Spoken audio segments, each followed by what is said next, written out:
All right, what's going on, you guys? Brian here with a quick AEW Dark and Impact Wrestling recap, recapping both episodes of AEW Dark and Impact Wrestling. So let's get right into it. Starting off with AEW Dark, we saw SCU picking up a tag team victory. 5 of the Dark Order, formerly known as Allen Angels, he defeated Lee Johnson in one-on-one action. Santana and Ortiz won a tag team match over Musa and Brady Pierce. The Butcher and the Blade looking to build momentum heading into tomorrow night's huge tag team match when they take on FTR. They defeated Pineapple Pete and Anthony Katena in tag team action on tonight's episode of AEW Dark. QT Marshall defeated Zach Clayton. The story here is the ongoing whatever's going on between QT Marshall, Allie, Brandy Rhodes, and Dustin Rhodes. Allie is taking an interest in QT Marshall, and that's causing dissension with QT Marshall, Dustin Rhodes, and Brandy Rhodes. Natural Nightmare. The Fallen Angel, Christopher Daniels, he defeated Sonny Kiss in one-on-one action. Marco Stunt and Luchasaurus of Jurassic Express, they defeated Brandon Cutler and Peter Avalon. So Avalon and Cutler continue their losing ways. And in the main event, it was AEW World Champion Jon Moxley defeating Robert Ego Anthony in one-on-one action.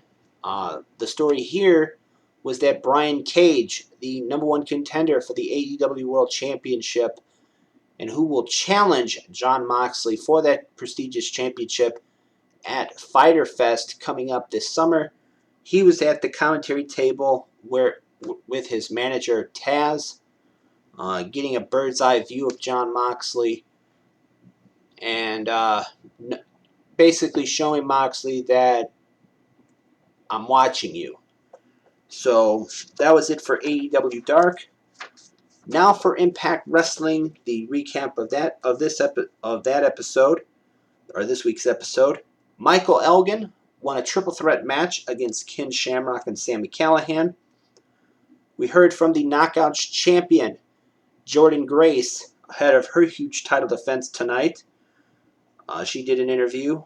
We had a Rascals and the North backstage segment where the North walked up on a conversation that the Rascals were having about what happened to Trey last week and who attacked him prior to his Impact World Championship number one contenders tournament final against Ace Austin. Wentz wound up replacing him last week, and Ace Austin became the number one contender. It would then be announced that next week the Rascals get another opportunity at the Tag Team Championships when they challenge the North. So that's a huge title match set for next week. Tasha Steelz with Kiera Hogan. She defeated Susie in one-on-one action. Ace Austin had an interview that would be interrupted by the TNA World Heavyweight Champion Moose. After Ace Austin left, Moose would be interrupted by Hernandez. Hernandez would announce that next week it's going to be Moose versus Hernandez for the TNA World Heavyweight Championship. So that's another huge match set for next week. Rhino and Rohit Raju got into a bit of a brawl. This would lead to a match being made for next week as well between Rhino and Rohit Raju. We had a Taya Valkyrie segment where she was looking for Johnny Bravo and Rosemary. Cousin Jake and the X Division champion Willie Mack, they defeated Johnny Swinger and Chris Bay in tag team action. Afterwards, Bay and Swinger would attack Cousin Jake and Willie Mack until Cody Deaner made the save. Throughout the show, they showed a video clip of something they showed last week where there's somebody sitting on a couch watching this news report about several wrestlers being released and has something to do with Slammiversary.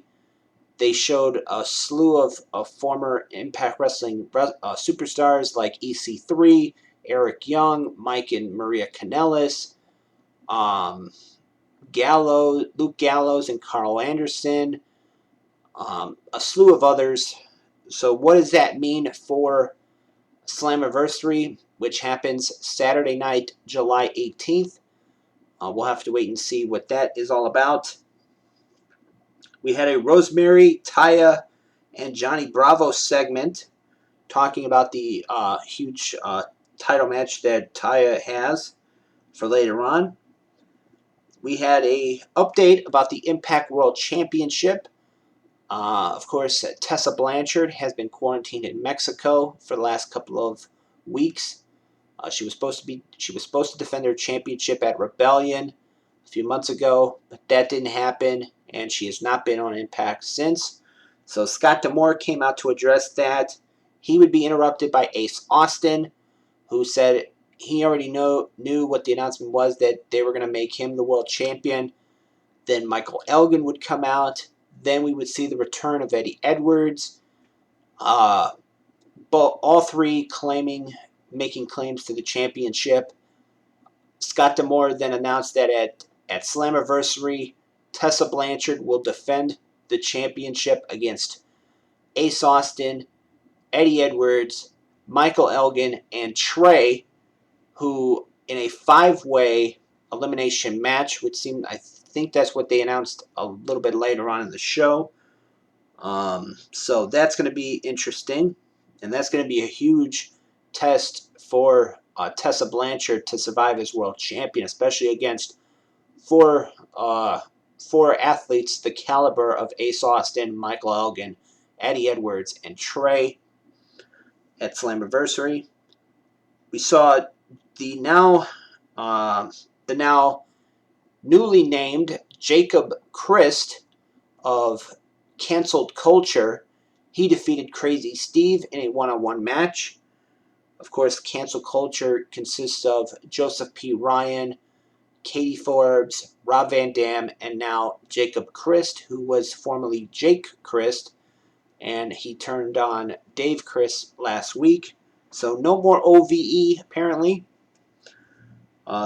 Jacob Christ picked up the win over Crazy Steve. And then in the main event, it was Jordynne Grace retaining her Knockouts Championship over Taya Valkyrie in what I thought was a really good match. Afterwards, Jordynne Grace had no time to celebrate as she would be interrupted by the virtuosa, Deonna Purrazzo, who made her debut. And she did not waste any time sending messages, as she would attack Jordynne Grace and put her in a armbar. So obviously sending a message to all of the knockouts that she's there, that she has arrived, and that she is coming for the Knockouts Championship. And that is pretty much it for Impact. They also showed Michael Elgin backstage to end the episode, talking to someone on the phone, on a cell phone. And I had to go and do something.